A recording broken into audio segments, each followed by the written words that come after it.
Selamun aleyküm saygılı vatandaşlar, dindaşlar. İşte Ramazan Gündelik Defter programmasındasınız. Devam etmektemiz. Bugünkü hususta bu hadisten sizge bazı şeyleri, bazı incelikleri anlatmaya isterim. Ama ondan evvel hepimiz bu hayatta ben bilem ki ve eminim ki küçük bir şeylerge takılamız. Hususen bu koku. Yani bazı adamlardan işittim ki ya men Ramazan tutkanda ağzınızdan yani çok yaxşı koku çıkmay. Sakınam dep aytalar. Pek yaxşı. Ama bunun başka bir tarafı var. Bunun başka bir hususu var. İşte o hususunu Peygamberimiz sallallahu aleyhi ve sellem bu hadiste anlatır. O ayta ki وَالَّذ۪ي نَفْس۪ي بِيَدِهِ لَخَلُفُ فَمِ صَائِمِ أَطْيَبُ عِنْدَ اللّٰهِ تَعَالَى مِنْ رَيْحِ الْمِسْكِ. Kimin elinde benim canım var, onun adından yemin etim ki oraza tutkan adamın ağzındaki kokusu Allah'ın Teala karşısında mis kokusundan daha yaxşıdır. Bu manağı düşünün. Bu mananı anlayın. Ben bundan bitmiyor. Peygamberimiz devam ediyor ayette. يَتْرُكُ طَعَامَهُ وَشَرَابَهُ وَشَهْوَتُهُ مِنْ أَجْلِ. Bu hadis uzun. Bu hadisin sonu. Çünkü bu hadis-i kutsi şeklinde. Ve Allah subhanahu teala ayette benim kulum aşını, suvunu, isteklerini benim için bırakar. Sonra devamında ayette "Siyamu li" oraza benim için. "Ve ana eczi bihi" ve ben bu amel için yani oraza için direkt ben sevabını bağışlarım. "Vel hasenetu bi aşri emsaliha" bir hasene için, bir salih amel için onca üstün bağışlarım. Yani bu laflarda ikincilik var.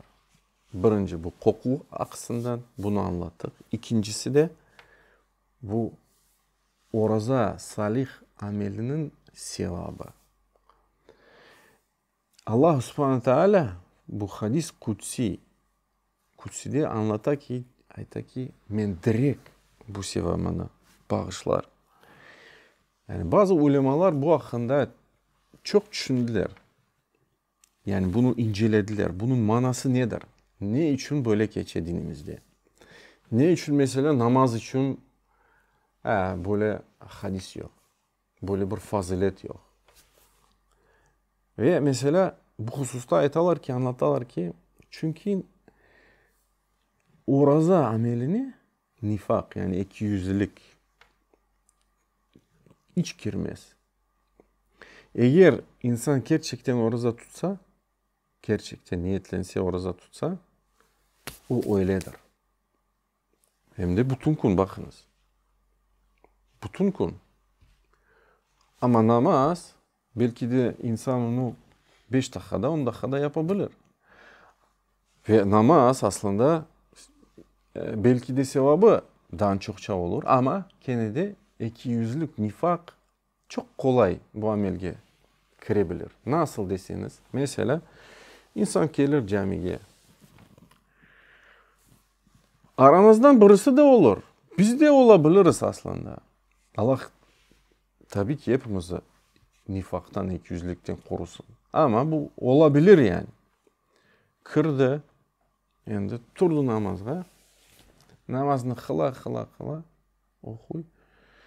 Ve bir taraftan gözünden kurdu ki bazı insanlar ona bakalar. Ve nefsi ona aytdı ki ya bu azıcık bu namazını tarsam da anlaysın. O cüp daha güzel olsun deyip çok kolay girer. Nifak ikiyüzlük namazlıkta. Ya da Kur'an okurken insan okuy Kur'an. Ve bazı insanlar onu dinleyler. Ve dinlerden de maktaylar mesela. Maşallah. Ve o neye başlay? Böyle elbette ki tırışmağa, daha makamlı okuma. İşte bu anda bu niyetke, bu amelge çok kolay nifak girebilir. İstisna tek oraza. Çünkü oraza manası demek ki isteklerimizden vazgeçmek. Zaten insan öz nefsini ne yapar? Sıka. Aşını bıraka, suyunu bıraka, her şeyini bıraka. Onun için manası böyle. Bunu böyle anlatalar. Ve gerçekten böyledir yani. Onun için saygılı vatandaşlar, dindaşlar,